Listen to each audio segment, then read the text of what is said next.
Hi, my name is Laura Jacobs, and I am so excited to connect today and talk about two of my favorite essential oils, frankincense and myrrh, and how not only were they the chosen gifts in ancient days, but they're still the chosen gifts for today, and how fun to reflect back on history and to the birth of the Christ child and why the Magi, the three wise men, chose of all the things they could choose to bring these special gifts to the Christ child. There must be something significant about them. So let's jump into some history and talk a little bit about frankincense. And here's a bottle of it right here. So we like to call it a bottle of liquid gold. And how fun, right? It's leapt right out of the pages of the history book, and we have it right in our own homes. So let's look back historically and find out what was it used for then, and maybe that'll help us understand more about our own purposes today. First of all, a little bit about frankincense. It's considered still today to be really truly one of the most valuable essential oils, and for good reason, as we'll discover as we talk about it. Anciently, it was traded, and the numbers are kind of astounding. They were trading more like 3,000 tons of frankincense in the day, and today more like 100 tons. So that begs some curiosity right then and there. It was very, very prized commodity of the wealthy, pharaohs, queens. They used it for skin and beauty, cosmetics, even beauty masks, which we can relate to today. It was used for spiritual benefits. If we look more to the physical health applications specifically, they used it for respiratory health, to combat infection, circulation, eyesight, and I think this one's really fun. It was for digestive purposes, where they actually chewed on the resin and like gum, and then they would even swallow it to help promote digestive health. And our purposes today are a little bit different, and we'll get into that in a minute. A couple things more about history. In one of the oldest medical documents known to man, there is mention of frankincense and myrrh, made the page. They used it to burn for incense during their spiritual rituals and practices. And I think this is fun, especially for the girls. When they burned that incense, there was the black coal or dust that was left, and then they would take that, as we can all think of Cleopatra, for example, and the eyeliner, and it came from that burnt frankincense. Kind of fun. And that's the word kohl, K-O-H-L, came from that. Now let's talk a little bit more about the trade. There was a 2,400-mile trek from some of the major cities to a very particular secure stronghold location in Saudi Arabia, in Oman, in that area. So they would go on this 2,400-mile frankincense trail to move that 3,000 tons we talked about to a very secure location called Petra. And this is actually a kind of a cool point of curiosity. I don't know if you've ever hiked a slot canyon. I have, and they're quite narrow. Well, this was in essence a slot canyon, and so it was a very, very deep passage of a couple miles. So hence it was easy to guard. And way down this pathway was this structure that they carved right out of the rock. It looks like the facade of a building, kind of like a bank, and inside was their vault. And this is where they would store this tonnage of frankincense resin. And we're talking 6,000 camels. We're talking a huge entourage to move this kind of commodity. But this is where they kept it, because for them, again, it was valuable. It was their gold and the things that signified wealth. So I love to go into the atmosphere of the tree itself and where it grows. So picture yourself in places like Oman, or today Somalia, in very arid, hot, dry climate, maybe 125 degrees during the day. And here are these trees growing. And I think it's important to recognize that what makes plants so great in producing essential oils is actually the stress that they're under, is actually part of the magic of creating an environment in which the plant makes really particular chemicals. So nothing would be an exception here with frankincense. That very specific chemical constituents are created within the plant that are now, of course, found in the oil. And this environment is a huge part of creating that. Now, the trees last for 100 years or so, and so it's passed through the generations where families will care for trees, and that art and that craft is moved forward. And so this environment is absolutely perfect for frankincense to grow in and for it to be harvested. Now, last I checked, there was about 25 different types of species available. And what's important is to recognize that doTERRA's frankincense oil, which is exclusive, it's only sourced to doTERRA. We work straight with sultans out of the country of Somalia, so it's kind of fun. It brings to mind the story of Aladdin and sultans, and yes, it's still a modern day trade that we get to have with these particular individuals that run these family business organizations. So We've chosen very specifically the frankincense species that we want in order to get the exact chemical constituents that are desired. So doTERRA takes the time to not just willy-nilly pick up any kind of plant and bring it in. They go out and seek very specific chemical combinations and compositions to give us the value that we desire chemically in our oils. And so different climates are going to produce different compounds. So this particular arid, dry climate and the stress that the tree is under is perfect for providing a very wide variety of compounds that we find in frankincense. It's a very, very diverse oil, chemically speaking. So they harvest about 2 to 3 times a year, and it has to be done correctly. There's an art to scoring of the tree. We would think of it as a slash or a cut. They call it scoring, and there's an art to that. And over a week or 2 period of time, it starts to bleed, I guess we could say, as the resin starts to ooze out of that slash. And then those resin tears, as they're called, they'll ooze out in kind of a milky white substance. And then the further they move away from the cut, the more they change in color. And only about 6 to 7% of the resin that's collected is actually distilled into the essential oil, which is actually fun to talk about because what happens to the leftover stuff? Well, if you've ever heard of a product from doTERRA called alpha CRS, it contains Boswellia serrata resin extract, and it's a wonderful component of our alpha CRS and brings tremendous value. You wouldn't want to find boswellic acid, for example, in your frankincense oil.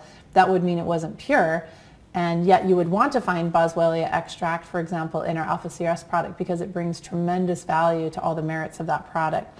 So the oil is very, very concentrated, as you can imagine, being distilled from that resin. Now, when the tears are gathered, so they break off that resin from the tree as it hardens and it's collected, and it's separated into 3 types of quality, a first, second, and a third tier of quality. The third tier is the farthest from the incision mark, and it contains more impurities, right, as it moves away, whereas the more milky white is more pure and close to the incision. And so what ours is being distilled from is the more pure first quality, right? So we're actually buying the higher quality, which is lovely.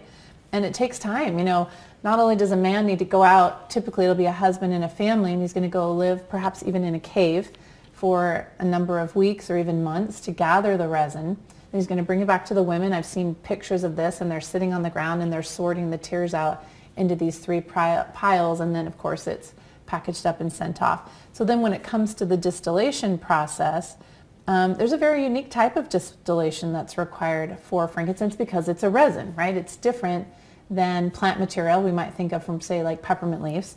And it's a very, very scientific process, very intriguing. So now we've talked a little bit about the history and some of the merits of its growing aspects. Let's talk a little bit more about daily use. Now, first of all, I just need to say, when it comes to frankincense and myrrh, I highly encourage you to pursue your own curiosities. For our purposes, our conversation is limited in what we can actually say and discuss about the oils. To be curious, go get books and things where you can go study and learn more about all the possibilities for these great oils. I just want to say this because I think this is a really fun way to think about your frankincense and myrrh.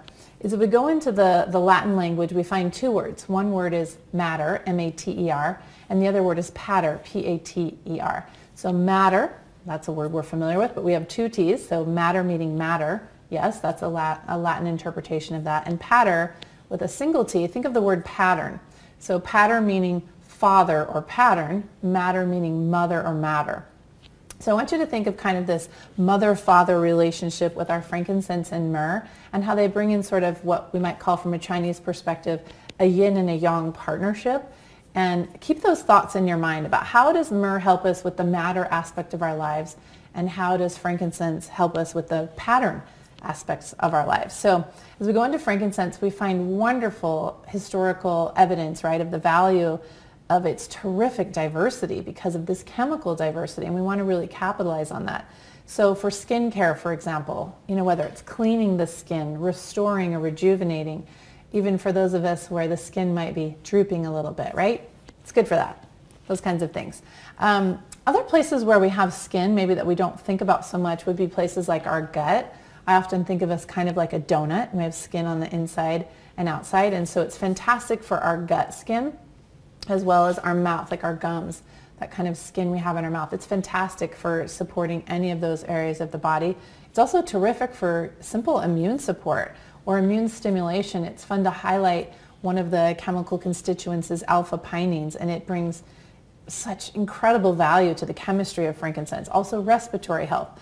Now I love to jump into something really specific with frankincense, which is cellular health. Because of the high level of monoterpenes, and again we have a variety of monoterpenes, alpha pinene being the number one of those as far as the head count goes.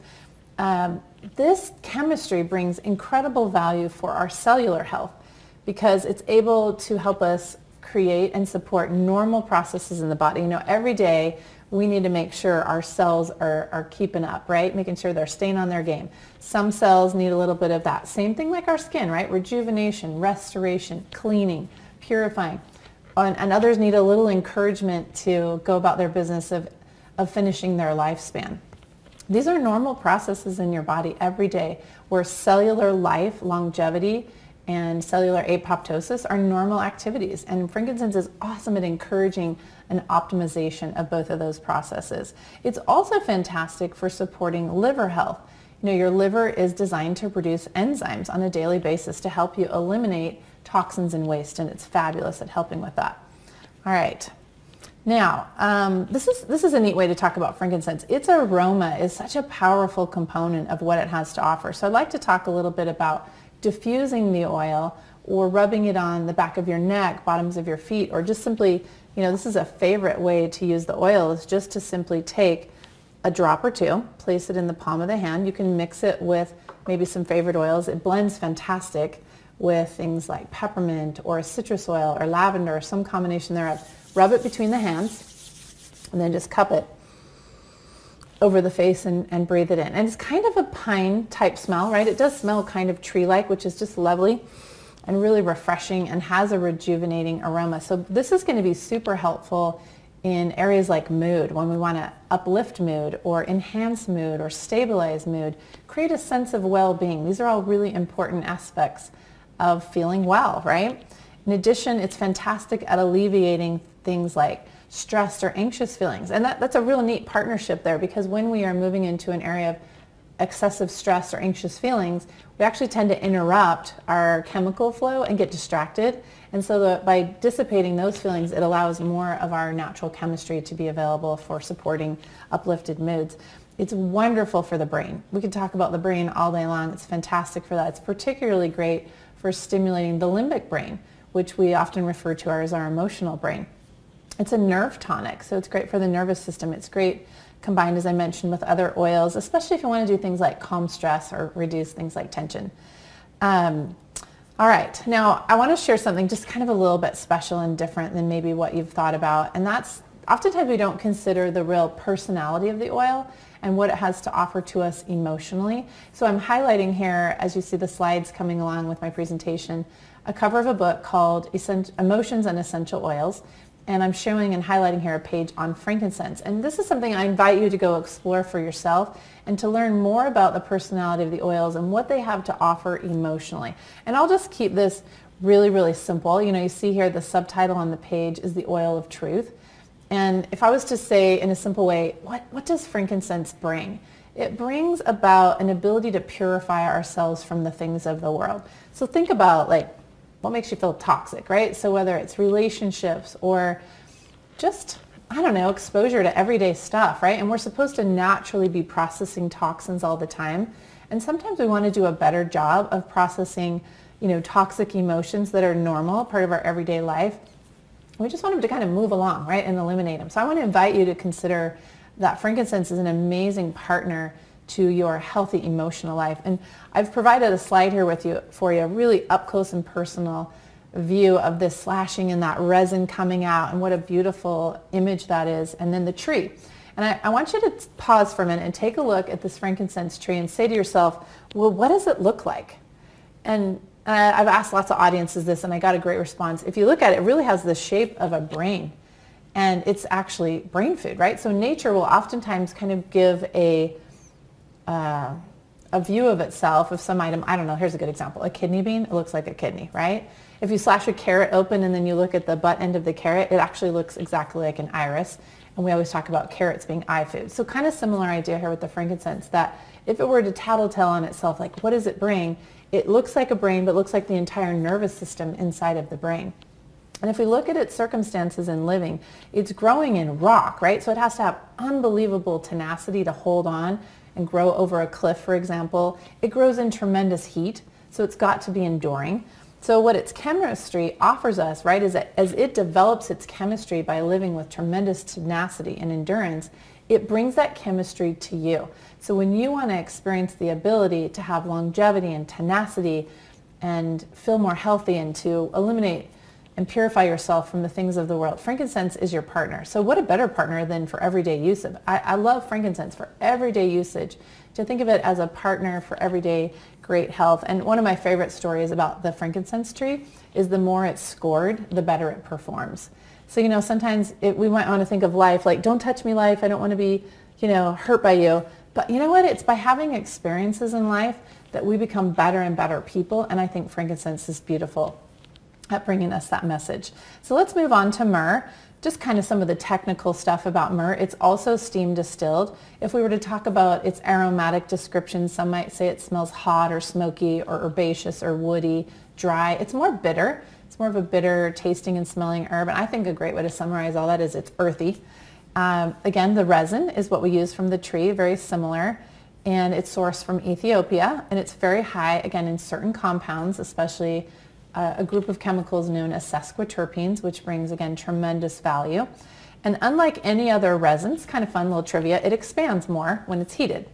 Now, if we go back to our history and we look at some interesting facts, we find that the ancient Egyptians used myrrh, and this is actually a pretty famous thing if you look scripturally, for example, and you think about the story of Mary Magdalene breaking open the alabaster box with spikenard, and it was referred to as an ointment. And we look into ancient history, ointments generally always contained myrrh because they anointed the dead or people who are going to die soon with myrrh. It was for embalming. It was very common. So it's used in religious ceremonies, again for makeup, perfumes, incense. It's been used for centuries in traditional Chinese medicine. And through the 1st century AD, Arabia was producing there about 448 tons annually. This one's one of my favorites. The pellets were burned to repel fleas. How interesting. And both of these spices, frankincense and myrrh, were transported from the Arabian Peninsula to places as far away as India and China as well. Now, myrrh was valued by its weight in gold. It too was a commodity and traded like money. And it was used for centuries for both internal and external health, so not a new idea. And it's derived, again, from a gummy resin that comes out of a very small thorny tree. It's mentioned in the Bible 152 times, and the word myrrh in Arabic actually stands for bitter. So it's referred to in the Bible as the balm of Gilead. Some physical health for our applications today, it promotes healthy finger and toenails. Isn't that exciting? It's great, again, for skin health. All the same things we talked about with frankincense, you can think of myrrh, again, for great health. Any of those same skins. In fact, it's really got a forte for the mouth. Any kind of skin irritation, it's going to be useful there. It is very widely used today in things like toothpaste and mouthwashes. It's also, interestingly enough, added to things like wine and other beverages to add flavor. Now here's kind of I would like to call this Myrrh's resume, so let's go into a few things that it does here. 1, it can maintain healthy blood flow. 2, support healthy heart and liver function. Potent antioxidant activity, effective in creating a bioterrain that's unfriendly to parasites. It's great for respiratory health, wonderful being rubbed right on the chest. Super for immune boosting. In fact, a little trivia for you. Do you know what they used it for back in the day with the Christ child? It was actually placed in the navel as a form of inoculation. That's actually how they used it historically. Kind of fun. Okay, seasonal protection, thyroid support, and then again, big asterisk here, throat and gum health. So anything in this region, it's just got such an affinity for that area of the body. So using in your mouth along with your toothpaste, things like that, is going to be super useful. Speaking of which, as we talk about that, it has very powerful cleansing properties. So adding 1 to 2 drops to your toothpaste for cleansing benefits would be marvelous. For skin, it's going to be soothing. It's going to promote a smooth, more youthful looking complexion. Great to add to your lotion or moisturizers. And it can help, again, reduce the appearance of fine lines and wrinkles. For For stomach health, it's fantastic to add maybe 1 to 2 drops to a 1/4 cup of water. Maybe you want to spice it up with a little agave or some honey to help ease occasional stomach discomfort. It's also fantastic to diffuse, and you'll see here on my screen I'm featuring a holiday blend with frankincense, myrrh, cassia, and white fir. Just a delightful diffuser blend to give you that holiday feeling, but also to help promote awareness, emotional balance, to lift mood, and a sense of well-being. So really great ways to use your myrrh.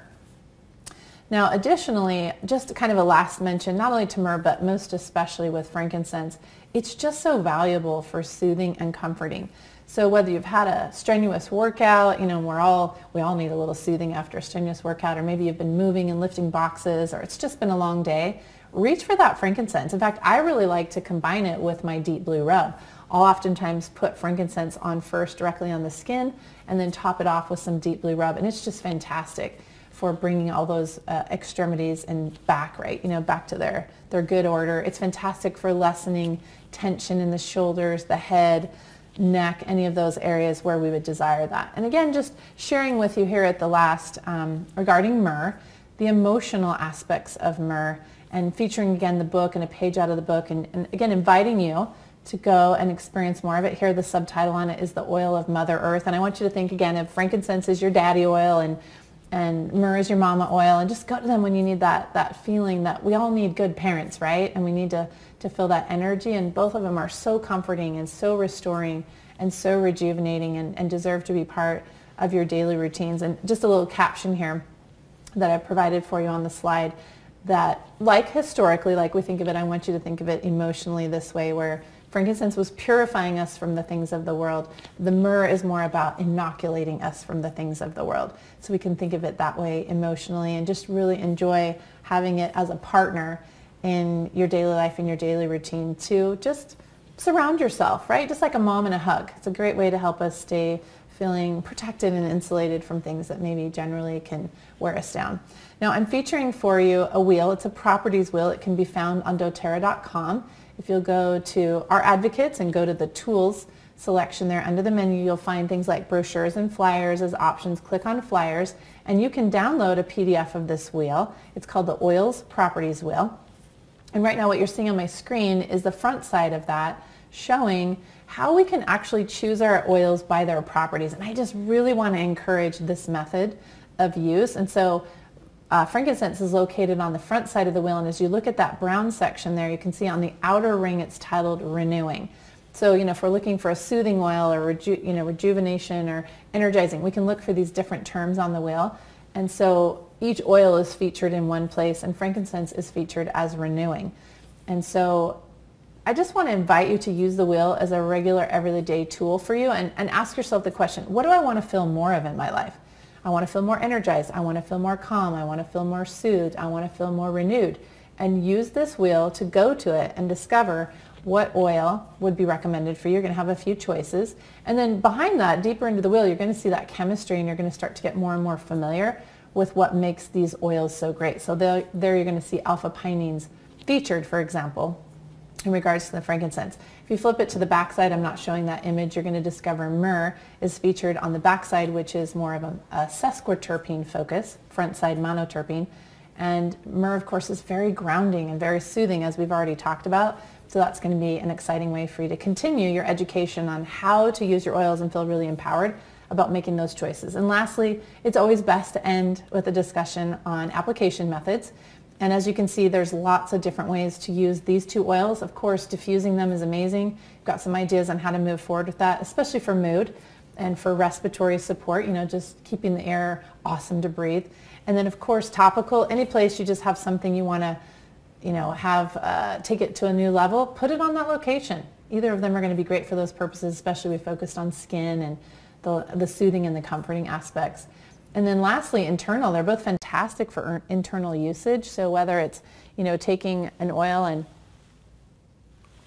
dropping it on your tongue or under your tongue, either of those are excellent ways, or taking an empty capsule, placing it inside and swallowing, because they're so great for that inner skin. That's going to be a fantastic way to bring those oils into your life. So I just want to thank you for the time to get together and talk about these chosen gifts, and may they be chosen gifts in your life, and something you can experience on a daily and a regular basis and enjoy the gifts that they can bring to you.